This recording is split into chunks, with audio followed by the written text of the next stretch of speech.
আসসালামু আলাইকুম। আমি মোহাম্মদ রেদওয়ানুল ইসলাম, জেলা পঞ্চগড়।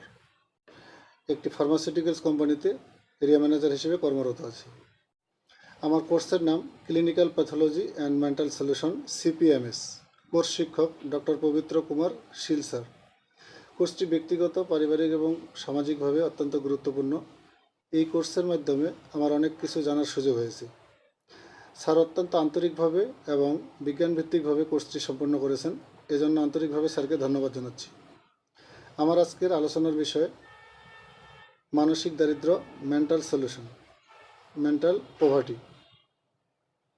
মানসিক দারিদ্র্য হলো এমন এক দারিদ্র্য যেখানে মানুষের চিন্তা ভাবনা, দৃষ্টিভঙ্গি ও মানসিকতা সংকীর্ণ হয়ে যায়। এটা খালি চোখে দেখা যায় না, কিন্তু এর প্রভাব জীবনের প্রত্যেকটি জায়গায় পড়ে।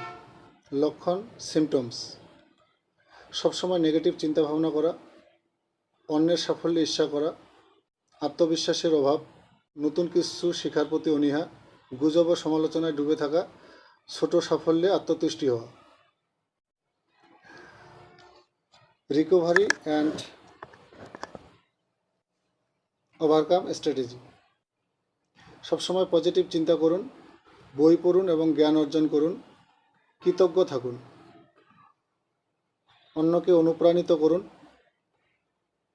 ভালো মানুষের সাথে সময় কাটান, সামাজিক কাজে যুক্ত থাকুন, ছোট ছোট লক্ষ্য স্থির করে তা অর্জন করুন। পরিশেষে,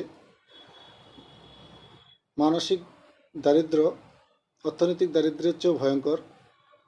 টাকা না থাকলেও সম্মান ও ভালোবাসা অর্জন করা যায়, কিন্তু মানসিক দারিদ্র্য হলে ধনী হয়েও সুখ